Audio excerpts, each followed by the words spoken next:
Allô tout le monde, alors dans cette capsule, je vous montre comment ajouter des barres d'erreur associées à un intervalle de confiance sur une proportion dans un graphique. En général, comment ajouter des barres d'erreur, puis là, ben, dans cette situation particulière, ça va être l'intervalle de confiance. Donc les données que j'ai utilisées, c'est des données collectées sur des étudiants en analyse quantitative. On leur avait demandé c'était quoi leur moyen de transport principal pour se rendre au cégep. Alors on avait trois réponses possibles qui étaient autobus. En fait, il y a eu trois réponses, là, autobus, automobile, transport actif, et dans les proportions que vous voyez juste ici. Donc, premièrement, on a fait un tableau croisé dynamique. Ensuite, j'ai mis ce beau là pour faire un beau tableau. Il manque juste un titre, là. Puis on a les pourcentages ici.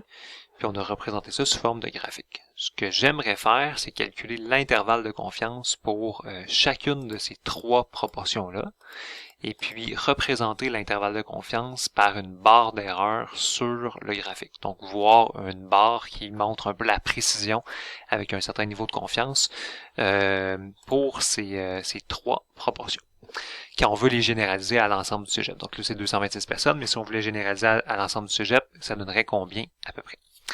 Alors voilà, on va prendre un niveau de confiance de 95%, un risque d'erreur donc de 1 moins 0.95, donc 5%.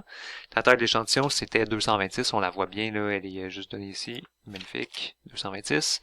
Et le pourcentage dans l'échantillon, oui, on va enlever ça, cette ligne-là, on les a les trois, ok? On a 34.5, 44.7 et 20.8, ce sont les trois pourcentages ou proportions qui m'intéressent. La valeur Z, dans tous les cas, là, c'est toujours la même. Là. Donc, on utilise la même formule, loi normale, standard inverse. Et puis, je vais aller chercher le 0.95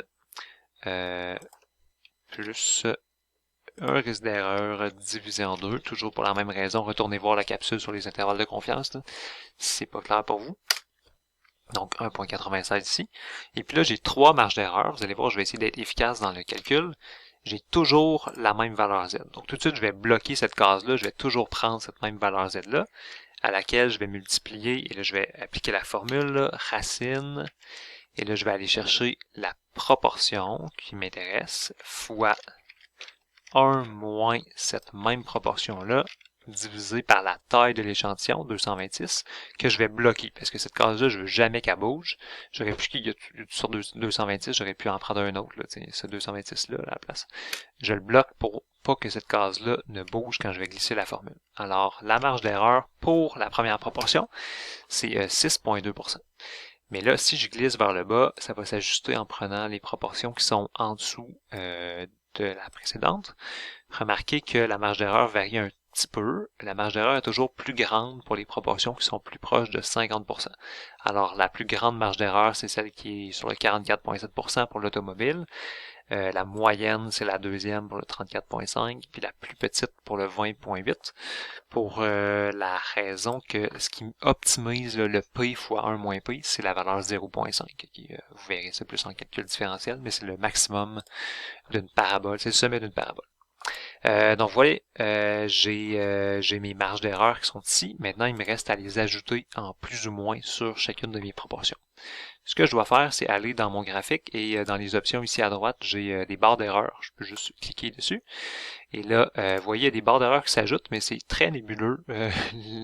Pourquoi c'est cette taille d'erreur-là? Là, il faut aller la modifier. Là.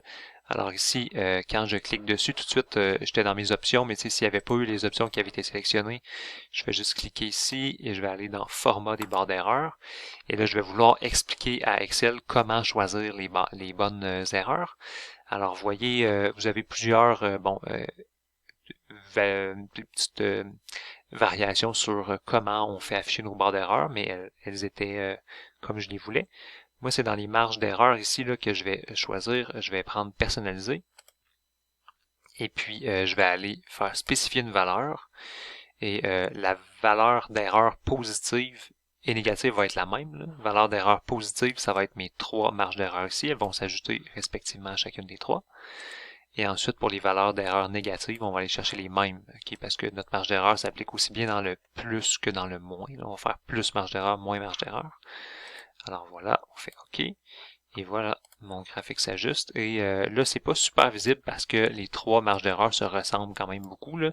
Mais si vous portiez bien attention, là, vous verriez qu'il y a quand même une petite différence.